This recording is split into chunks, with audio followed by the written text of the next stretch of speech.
perkenalkan, nama saya Gina Sabrina dengan NIM 1901048, kelas 3B, Prodi Pendidikan Sosiologi, Fakultas Pendidikan Ilmu Pengetahuan Sosial, Universitas Pendidikan Indonesia. Video kali ini diajukan untuk memenuhi tugas ujian tengah semester mata kuliah Pendidikan Resolusi Konflik dengan dosen pengampu yaitu Profesor Dr. Haji Bunyamin MPD MA dan Ibu Rikna Sartika MPD.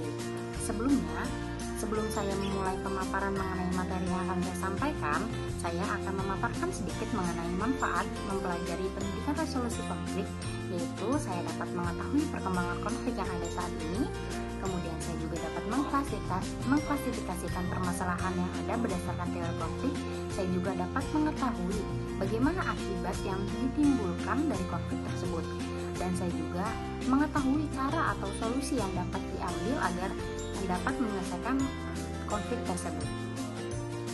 Teori yang saya gunakan untuk menjawab soal kali ini bersumber dari jurnal ilmiah mengenai teori sumber konflik.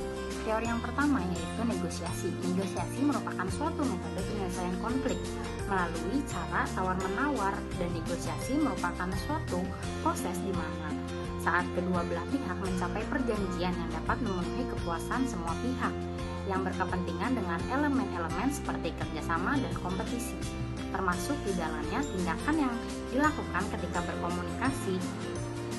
Kerjasama akan mempengaruhi orang lain dengan tujuan tertentu. Adapun cara yang digunakan dalam proses negosiasi ini yaitu menggunakan komunikasi tidak langsung tanpa menemukan janji secara eksplisit. Teori penyelesaian konflik yang selanjutnya yaitu merupakan mediasi. Mediasi merupakan cara kedua jika kedua belah pihak yang terlibat konflik belum menemukan titik tengah dari konflik tersebut. Mediasi sendiri merupakan suatu penyelesaian konflik dengan melibatkan pihak ketiga yang netral, yang tidak memiliki kewenangan mengambil keputusan, yang membantu pihak-pihak yang bersengketa atau berkonflik mencapai penyelesaian. Solusi yang diterima oleh kedua belah pihak. Mediasi merupakan salah satu proses penyelesaian sengketa atau konflik yang lebih cepat dan murah, serta dapat memberikan akses yang lebih besar kepada para pihak untuk menemukan penyelesaian yang memuaskan dan memenuhi rasa keadilan.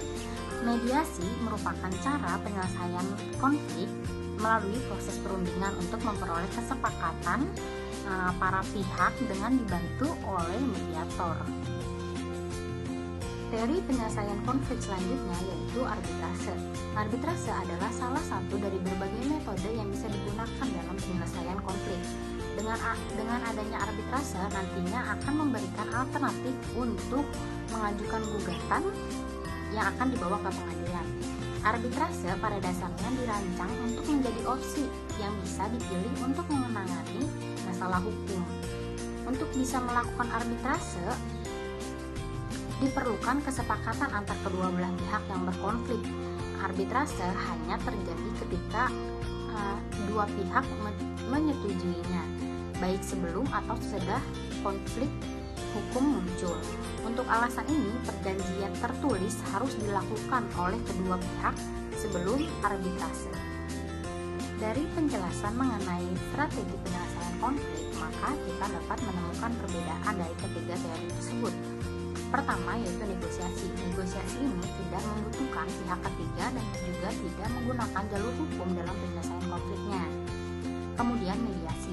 Mediasi membutuhkan pihak ketiga untuk menyelesaikan konflik tersebut, dan mediasi juga memerlukan mediator dalam penyelesaian konflik. Kemudian arbitrase. Arbitrase menggunakan jalur hukum dalam menentukan keputusan akhir yang akan saling memikat. Setelah mengetahui strategi penyelesaian konflik, maka kita juga harus mengetahui langkah-langkah yang harus dipenuhi agar penyelesaian konflik ini menghasilkan win-win solution. Yang pertama yaitu dengan mengatur strategi. Mengatur strategi ini dilakukan dengan cara mengendalikan diri kita sendiri dan mengetahui harapan yang kita inginkan dan orang lain inginkan. Kemudian yang kedua yaitu pengakuan. Pengakuan mengenai kekurangan atau kelebihan dengan cara saling memaafkan satu dengan yang lainnya. Kemudian yang ketiga yaitu klarifikasi, penjelasan mengenai apa yang terjadi sehingga menyebabkan atau munculnya suatu konflik. Kemudian yang selanjutnya itu membuat resolusi untuk kedepannya. Dan yang terakhir yaitu melihat kembali apakah langkah-langkah yang kita ambil telah sesuai dengan yang kita harapkan atau belum sesuai dengan yang kita harapkan. Sekian, kurang lebihnya mohon maaf. Wassalamualaikum warahmatullahi wabarakatuh.